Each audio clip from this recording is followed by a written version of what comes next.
What's going on, everybody? It's Blandon here from Mortgage HQ, and today I want to show you guys what a revolving credit facility is and how does it work.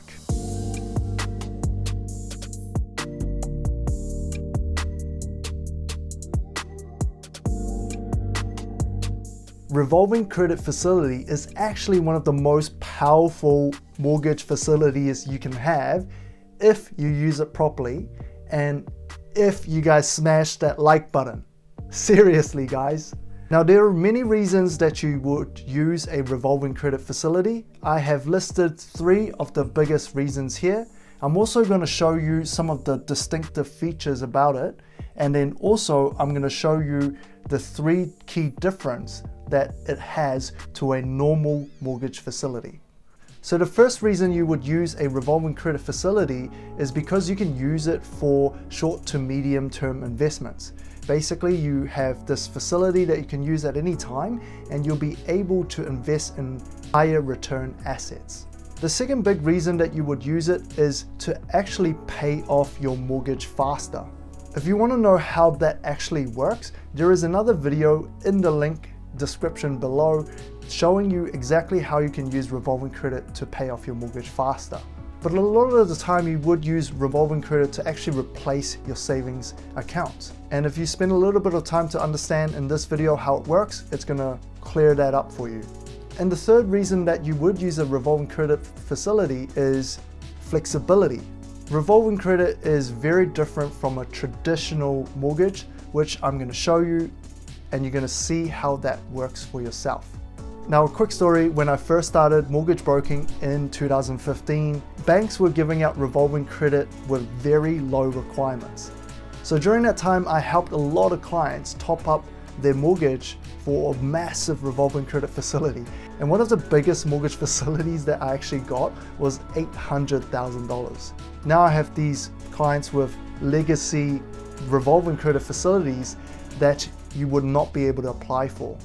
The limits are just much higher back then, and it's quite hard to even just get $80,000 off revolving credit these days. The banks will make you do a full application, and it's a lot more hoops that you have to jump through.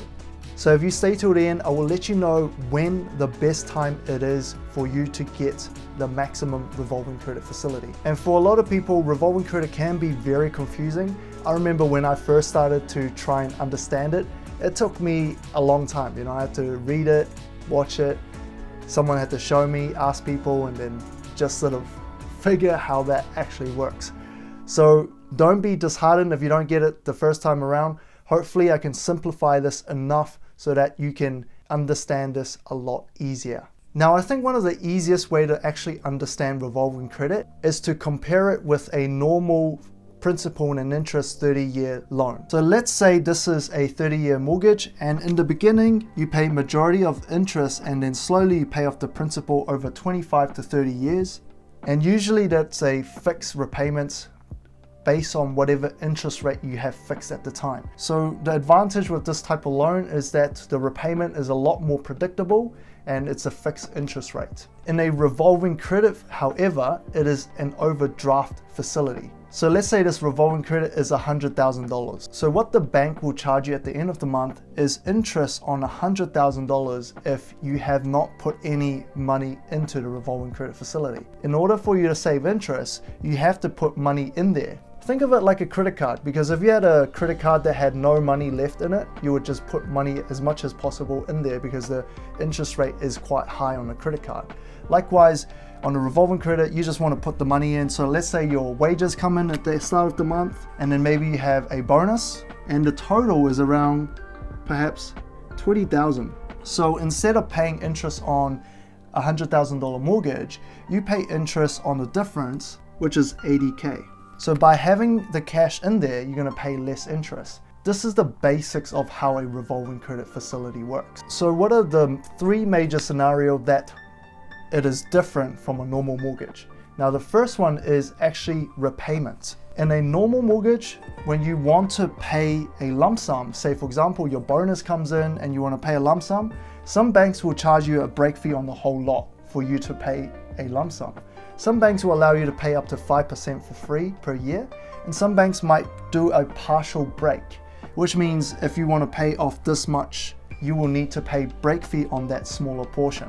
In a revolving credit facility, however, you don't have to pay any break fees. When you have the money, you can just pay it directly into the revolving credit and there is no penalty at all. The second biggest difference between the normal mortgage and the revolving credit facility is the redraw. Now, what does that actually mean? So if you paid off extra on this mortgage or whatever principal amount that you have paid, and you had an emergency, for example, maybe you lost a job, or perhaps there's someone in the family that's sick, you have to fly back, some sort of emergency that you require some funding straight away. Now, if your financial position is still very good, the bank's gonna allow you to borrow more money from them.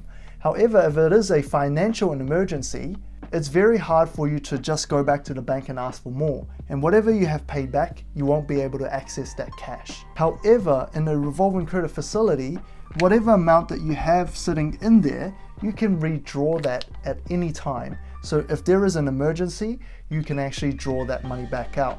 So sometimes people use this as their savings account because instead of just having the savings earning 0.5% interest, they could just actually offset their mortgage by having the savings sitting in the revolving credit facility. Now, I talked about the flexibility of the revolving credit facility. What is the downside though? And this is it, interest. Because on a revolving credit facility, you pay a floating interest rate. So whatever the market is offering at the moment, on floating, you get a slight discount. You also have to pay a monthly fee. So a revolving credit facility is good when you are definitely putting extra money all the time into that revolving credit facility. Otherwise, you're better off just to fix your loan. But if you need more individual advice, it's best to talk to a mortgage advisor. And you can talk to Mortgage HQ. That's a free service provided to you. You can sort of see what kind of structure you can have that's going to be best for you. Now, applying for revolving credit is not as simple as just going to the bank and say, hey, can I have a revolving credit facility? Or even if you just want to switch a fixed loan to a revolving credit, that's a full application. So you have to put a normal application, the same as when you buy a new house or just do a big lending. That's the same application even for just a small revolving credit or just a small restructure.